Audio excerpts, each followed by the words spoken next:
Okay guys, we're going to start in the top corner here. So I'll try and do all the main shapes, starting with the head and focusing around the face. So making that shape of the forehead. And I'm trying to slow down a bit here because I've been going so fast lately. So a little dot there to show where the nose goes. And it's the same distance from the hairline to the brow to the nose. Okay, so the chin is going to be here.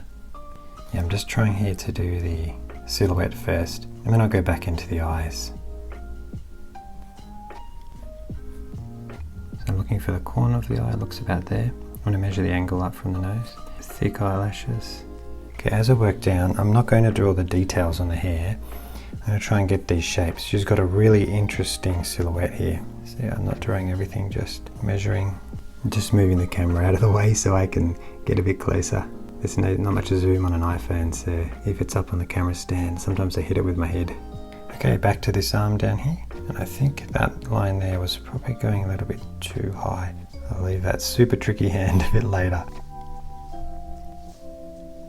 So with this brush pen, I've only really squeezed it a couple of times really lightly to get the ink out. This is the dye-based Pentel Food brush pen. It's a different size, it's got the blue cap on the end. It's almost the same as a medium tip, but the ink is quite runny, so you can get these sweet little dry brush effects if you do a quick brush stroke. Okay, I'm deciding what I do with this hand because I feel like if I draw it where it's split around that pole, it could look really weird. So I'm probably not going to draw the whole pole there. So this is where that dry brush is really handy. If it was very, very thick, I couldn't draw these little construction lines.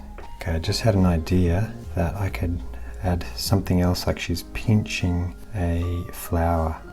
So I'm trying to keep the same style and not change because I'm making it up. It's quite light compared to the rest of the sketch, so just trying to give a bit of firm it up so the silhouette is similar, just parts of the line. Okay, I've got this old medium tip brush pen, and the great thing about that is that I don't worry about wasting any ink that's left in it, and it's got a nice texture to it.